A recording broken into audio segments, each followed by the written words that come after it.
président de la République ne pourra pas arriver. Je vais vous demander d'aller vous asseoir afin de pouvoir réaliser cette photographie collective. Merci à vous, messieurs, dames.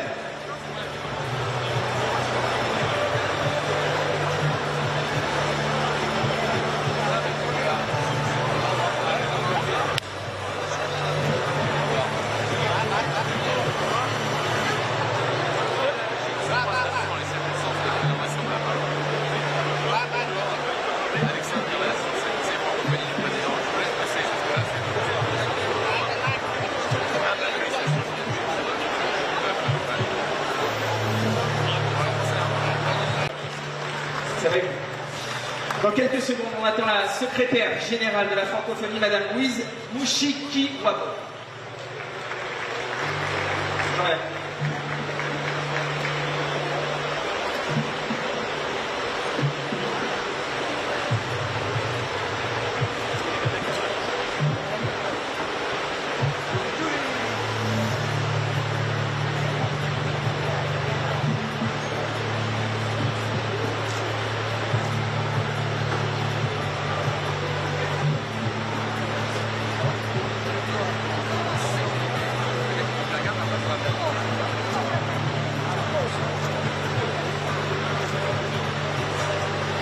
Mesdames et messieurs, je vous prie d'applaudir la secrétaire générale de la francophonie, Madame Louise Mouchiki-Wabo.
J'ai le plaisir d'inviter à présent le chef du gouvernement de la Principauté de Andorre.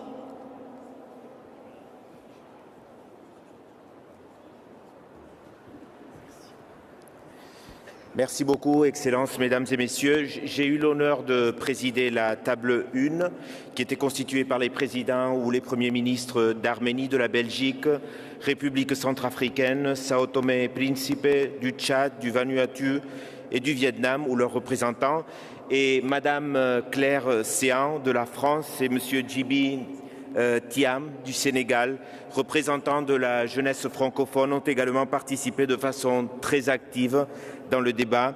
Je remercie tous les intervenants et particulièrement Claire et Djibi pour la richesse de leurs interventions qui ont montré que la langue française et l'appartenance à l'espace francophone sont et doivent être encore plus à l'avenir des sources d'opportunités pour nos jeunes.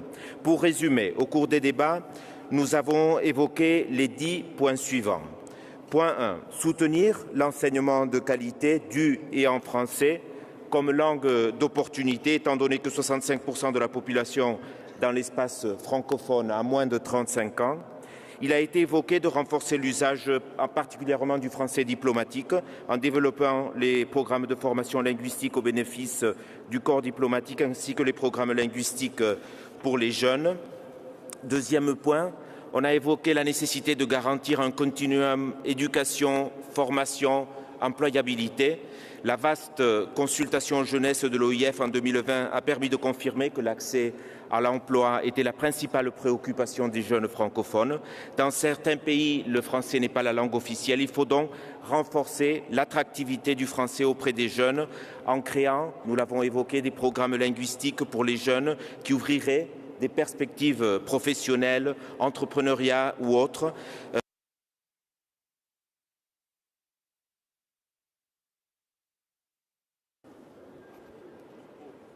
Les 3 minutes sont passées? Non? D'accord. Mettre en place un système de mentorat pour les jeunes entrepreneurs francophones et enfin développer un programme de modélisation des meilleures pratiques pour mettre en lumière les jeunes créateurs comme Djiby, francophones qui réussissent.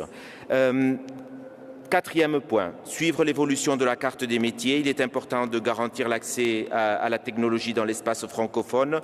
Un des plus grands obstacles est l'accès à l'éducation dans certains pays. Pour cela, il a été convenu de développer des programmes d'accès aux nouvelles technologies dès le plus jeune âge, ainsi que des programmes de formation technologique professionnelle, de formation technique professionnelle de base.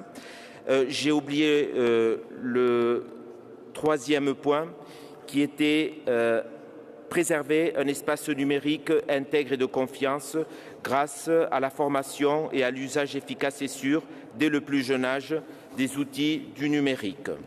Cinquième point, afin de garantir un environnement favorable à l'émergence d'une économie respectueuse des libertés et d'entrepreneuriat, des prérequis sont nécessaires, la justice sociale, la sécurité, la santé, l'éducation et la formation. Et nous avons dit qu'il s'agissait de priorités qui ne pouvaient pas être hiérarchisées.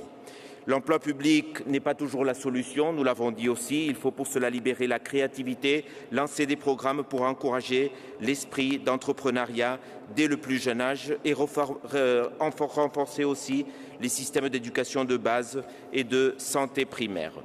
Sixième point, les synergies entre acteurs économiques au service de l'innovation francophone devraient permettre d'améliorer le contenu des programmes de formation professionnelle, notamment pour les nouvelles technologies et le numérique et les adapter aux besoins du marché.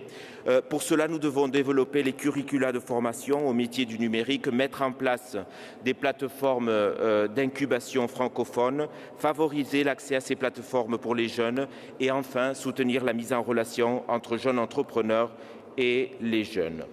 Septième point, il est important de soutenir les programmes au profil des plus fragiles, notamment en renforçant le fonds francophonie avec elle.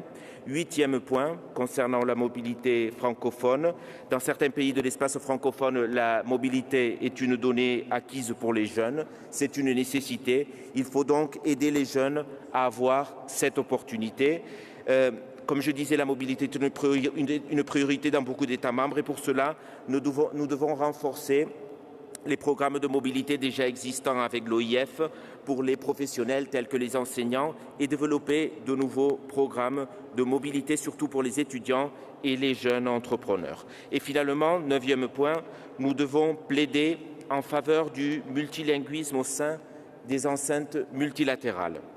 Il y a une responsabilité de nous tous, des États, des gouvernements membres, pour l'usage du français dans les organisations ou les rencontres internationales. C'est tout. Je vous remercie.